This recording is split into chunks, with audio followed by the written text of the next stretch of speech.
এইগুলো সব হচ্ছে আসিয়াসাহ আশ-শারঈয়্যাহ এর অধীন।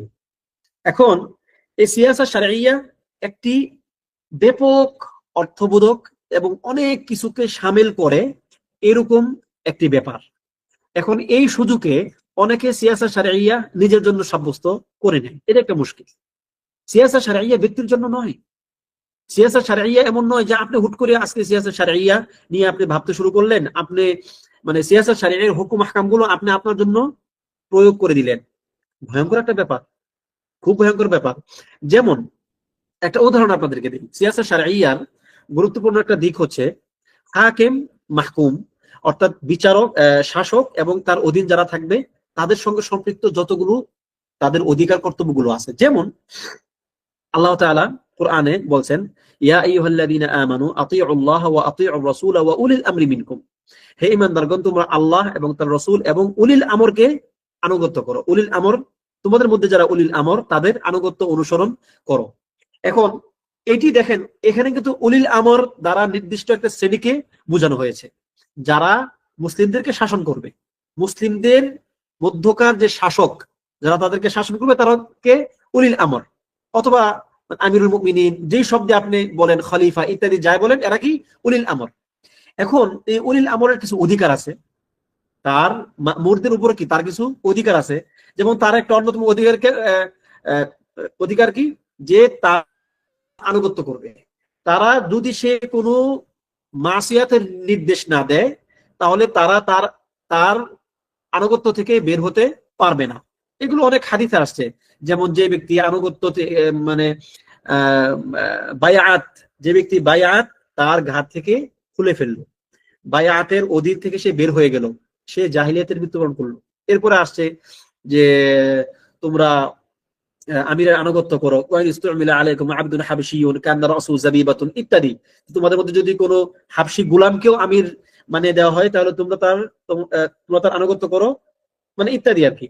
এবং আসছে যে যে ব্যক্তি আনুগত্য থেকে, তো বললাম একটু আগে, এই যে আপনার হুকুম গুলো আছে, আহকাম গুলো আছে, এগুলো কিন্তু খাস, এগুলো যে কেউ তার উপরে প্রয়োগ করতে পারবে না। এগুলো এখন বিভিন্ন জায়গাতে অনেকে অনেকভাবে প্রয়োগ করে ফেলে, সমস্যা জায়গায় হচ্ছে। এবং তারা এটাকে সিয়াসা শারঈয়্যা মনে করেন। মুশকিল এই জায়গায়, এটি হচ্ছে ইসলামী রাষ্ট্র, দেশ, রাষ্ট্র এবং দেশ বলতে আমরা স্বাভাবিক পরিভাষায় যা বুঝি, এখানে একজন আমির বা একজন দায়িত্বশীল, একজন খলিফা, ইনি তার শাসনাধীন মানুষের পরিপূর্ণ দায়িত্ব নিয়েছেন এবং তাদের ভালো মন্দের দায়িত্ব তিনি নিচ্ছেন এবং তাদের নিরাপত্তা বিধান করতেছেন। এরকম যদি কোনো শাসক থাকে, যে শাসক মুসলমানদের এরকম ব্যবস্থাপনাগুলো তিনি করতেছেন, যেমন উদাহরণ কি আবু বকর, উমর, উসমান, আলী, এরপরে ইসলামী বিভিন্ন খেলাফত আমলে যে সমস্ত শাসকরা ছিলেন তারা, এই লেভেলে যখন একজন মানুষ যাবে তখন তার এই অধিকারগুলো সে প্রাপ্ত হবে এবং মানুষের পক্ষ থেকেও তার প্রতি কিছু অধিকার থাকবে, যে তারা তাদের যে কোনো সমস্যায় সে তার নিকট যেতে পারবে। সে মানে শাসক শাসিতের নিরাপত্তা সহ তার যে বেসিক চাহিদাগুলো আছে সেগুলো সে পূরণ করতে বাধ্য। এটা হচ্ছে মামুরের অধিকার আমিরের প্রতি। এখন দেখবেন এই আয়াতগুলো বা এই হাদিসগুলো অনেকে বিভিন্ন, যদি আমি স্পষ্ট করি বলি, বিভিন্ন দল, উপদল, সংগঠন এগুলোর মধ্যে নিয়ে তারা সেট করে ফেলে। স্বাভাবিকভাবেই বিভিন্ন প্রেক্ষিতে বিভিন্ন দল সংগঠিত হয়, সংগঠন তৈরি হয় বিভিন্ন কাজে, আমি আর বিস্তারিত উল্লেখ করলাম না, দল উপদল তৈরি হয়।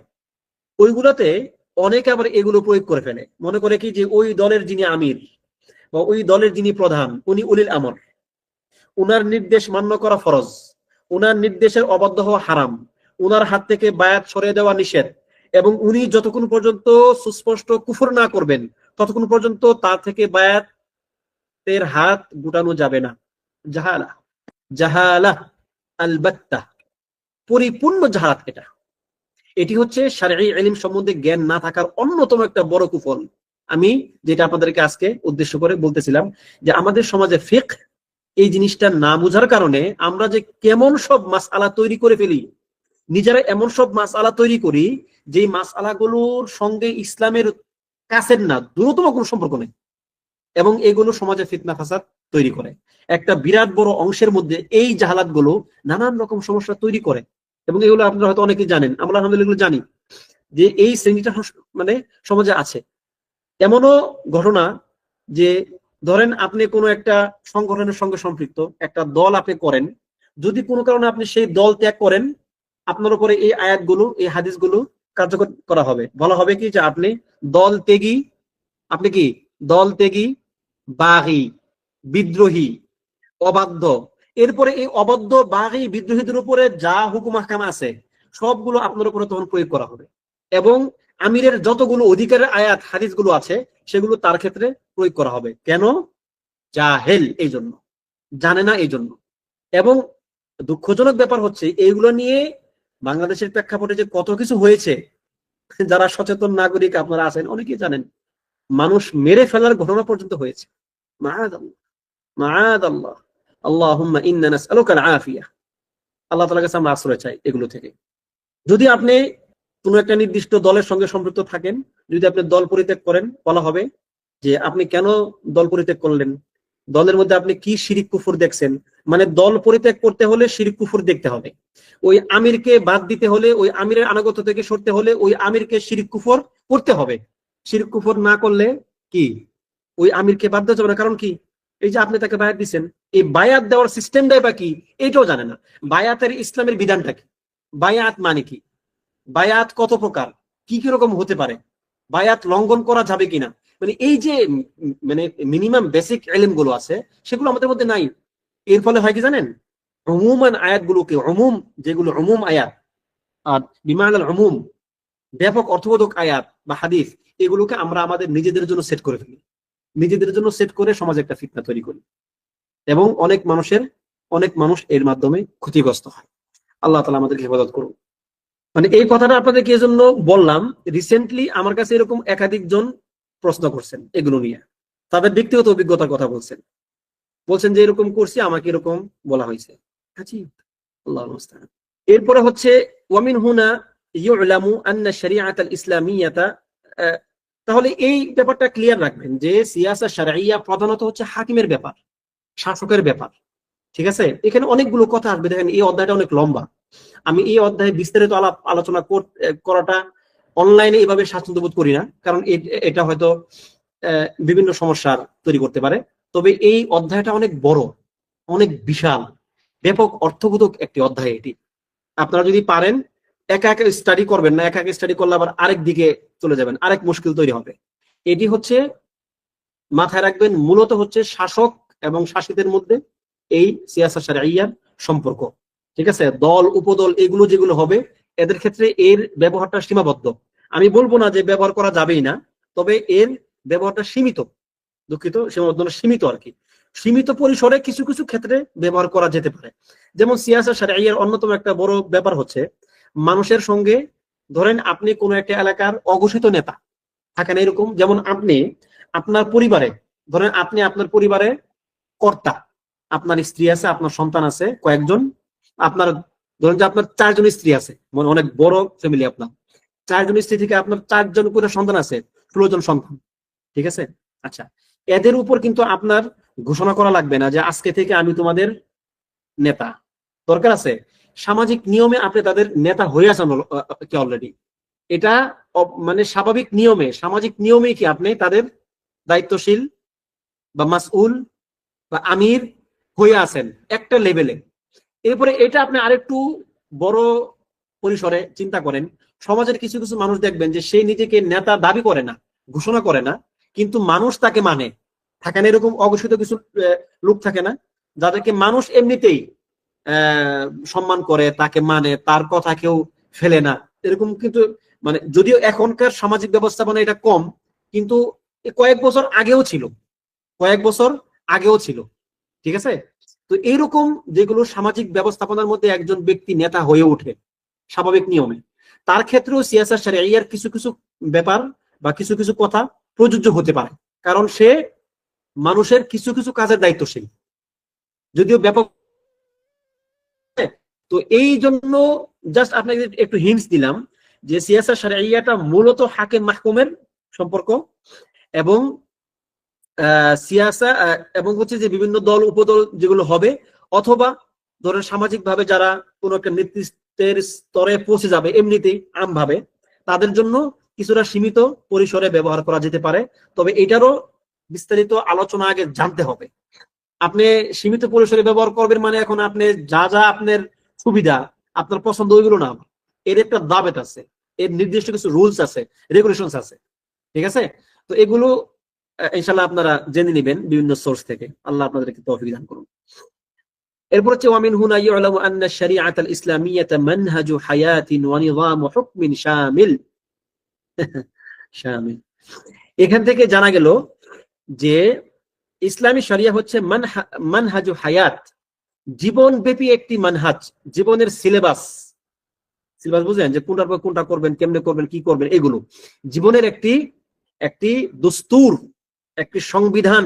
ওয়া নিযামু হুকমিন শামিল, ব্যাপক, অর্থাৎ আপনার জীবনের যা কিছু আছে, হুকুম আহকাম যা কিছু ঘটবে, এই সকল কিছু ইসলামী শরীয়তের মধ্যে থাকবে। আনজালাহুল্লাহু লিয়াহকুমা বাইনান নাস, আল্লাহ তাআলা একে নাজিল করেছেন মানুষের মধ্যে বিচার ব্যবস্থা প্রতিষ্ঠা করার জন্য। আচ্ছা, সামারাত দিরাসাতুল ফিকহ বিইذنিল্লাহ আমরা পরবর্তী ক্লাসে পড়ব ইনশাআল্লাহ। আমাদের আলোচনার বিষয়বস্তু বা ক্লাসের মূল অংশ এখানে শেষ। তবে একটু আপনাদেরকে একটু তালিক করি, একটু অ্যাড করি এর সঙ্গে, যে এই ব্যাপারটা অনেকের কাছে স্পষ্ট না, অনেকের কাছে স্পষ্ট না। ফিকহের যে ব্যাপারটা, আমি আপনাদেরকে যে কথাটা শুরুতে বলতে চাইছিলাম, বলছিলাম যে শেষের দিকে বলবো ইনশাআল্লাহ। ফিকহের ব্যাপারটা অনেকেই মনে করেন যে ফিকহ এখন আমরা কি করব, ফিকহ দিয়ে আমাদের এখন কি কাজ, ঠিক আছে? তারা মনে করেন ফিকহ হচ্ছে শুধুমাত্র সালাত, সিয়াম, যাকাত, হজ, এইগুলোর মধ্যে ফিকহ। কিন্তু ফিকহের যে বড় একটা আরো বড় একটা মাসাহা আছে, বড় একটা অঙ্গন আছে, এই ব্যাপারটা অনেকেই বুঝেন না। যার কারণে মানুষ মনে করেন যে ফিকহের জন্য আপনি সালাতের জন্য আপনি ফিকহ থেকে নিবেন, সিয়ামের জন্য আপনি ফিকহ থেকে নিবেন, কোনো সমস্যা নাই। কিন্তু জিহাদ না, এটা তো ফিকহের ব্যাপার না। এই বিশ্বাসটা আপনাদের কার কার আছে? জিহাদ ফিকহের বাইরে, এইটা আপনাদের মধ্যে কার কার আছে? জিহাদ, তারপরে এই এই রিলেটেড যতগুলো ব্যাপার স্যাপার ঘটবে আর কি, হুদুদ ইত্যাদি, এগুলো যে ফিকহের বাহিরে, এই বিশ্বাসটা কার কার আছে? কারো নাই? আজীব, মানে সবাই মনে করেন যে এগুলো ফিকহের অন্তর্ভুক্ত। মাশাআল্লাহ, জি, আসলে এগুলো ফিকহের অন্তর্ভুক্ত। বরং এইগুলাতে ফিকহ যদি কেউ না মানে, যদি এগুলোতে ফিকহ কেউ অনুসরণ না করে, এই ব্যক্তি এমন ভাবে দূরতম পথভ্রষ্ট হবে, আপনি তাকে খুঁজেও পাবেন না, আপনি তাকে খুঁজেও পাবেন না। যদি কেউ মনে করে জিহাদ হচ্ছে এটা কোরআন থেকে, আপনি দেখবেন কোরআনে আয়াত আছে, হাদিস আছে, আপনি এগুলো খুঁজতেছেন এখান থেকে সেখান থেকে। কোরআনে আল্লাহ তাআলা সুস্পষ্ট বলছেন, ইয়া আইয়ুহাল্লাযীনা আমানু কাতিলুল্লাযীনা ইয়ালুনাকুম মিনাল কুফফারি ওয়ালিয়াজিদু ফীকুম গিলযা انفروا خفافا وثقالا يا ايها الذين امنوا ما لكم اذا قيل لكم انفروا في سبيل الله اثاقلتم الى الارض وقاتلوا في سبيل الله। অনেক আয়াত আছে কোরআনে, আছে কিনা বলেন? অনেক আছে। এখন এইগুলো যদি আপনি মনে করেন যে আপনি কনটেক্সটের বাইরে গিয়ে, ফিকহের যে বিরাট সাগর আছে এগুলোর মধ্যে, আপনি ওর মধ্যে ডুব তো দেওয়া অনেক পরের কথা, আপনি ওর ধারে কাছেও না গিয়ে আপনি নিজে নিজে কোরআন থেকে বের করে করে আপনি জিহাদের মাসআলা দিয়ে দিবেন, তাহলে এই কাজটা যে করবে ওর মতো জাহেল দুনিয়াতে কমে আছে। কারণ আপনি যদি সলাতে ভুল করেন, আপনি যদি সিয়ামে ভুল করেন, আপনি যদি হজে ভুল করেন, যাকাতে ভুল করেন, এমনকি শাহাদাত কালিমার মধ্যে আপনি ভুল করেন, এই ভুল আপনার নিজের মধ্যে থাকবে। কিন্তু এরকম কিছু মাসআলা আছে শরীয়তে, যে মাসআলাগুলোতে যদি আপনি ভুল করেন, এই ভুলটা শুধু আপনার মধ্যে থাকবে না, এর রেজাল্টটা শুধু আপনি একা ভোগ করবেন না, এর রেজাল্টটা হাজার হাজার, শত শত না, লক্ষ লক্ষ, বরং কোটি কোটি মানুষ এর ভুক্তভোগী হতে পারে। সুতরাং এই ক্ষেত্রে যদি আপনি সালাতের জন্য ফিকহের দ্বারস্থ হওয়াটা জরুরি মনে করেন নিজের জন্য, যেটা আপনার ব্যক্তিগত জিনিস, যেটা বাতিল হয়ে গেলে আপনি একা জাহান্নামে যাবেন, আর কেউ আপনার সঙ্গে জাহান্নামে যাবেন, আর কেউ এর দ্বারা ক্ষতিগ্রস্ত হবে না। এটার জন্য যদি আপনি ফিকহের দ্বারস্থ হইতে চান, তাহলে ওই ব্যাপারগুলোর জন্য ফিকহের দ্বারস্থ হওয়া কতটুকু জরুরি, যেই ব্যাপারগুলোতে শুধু আপনি এর লাভ এবং ক্ষতি উভয়টাই, লাভ হলে সবাই বুক করবে, লস হলে কি সবাই বুক করবে, তো এই ক্ষেত্রে আপনি ফিকহের দ্বারস্থ হবেন না কেন? এই আকলটা কেমনে আসলো আপনার মধ্যে, কিভাবে আসলো? মানুষকে পরিচালনা করা, যেটা আপনাদেরকে বলতেছিলাম যে সিয়াসা শারঈয়ার একটা অংশ হয়তো বিভিন্ন জায়গায় প্রয়োগ হতে পারে, তার মধ্যে একটা কি মানুষকে পরিচালনা করা। আপনি সামাজিক ভাবে একজন নেতা হয়ে গেছেন, বা কোন একটা দলের আপনি নেতা, কোন একটা দলের আপনি আমির, আপনি তো অবশ্যই কিছু না কিছু মানুষকে আপনি পরিচালনা করেন। এই মানুষ পরিচালনার নীতির মধ্যে সিয়াসা শারঈয়া কিছুটা আসবে, একটা বললাম আর কি, এরকম আরো বেশ কিছু আছে।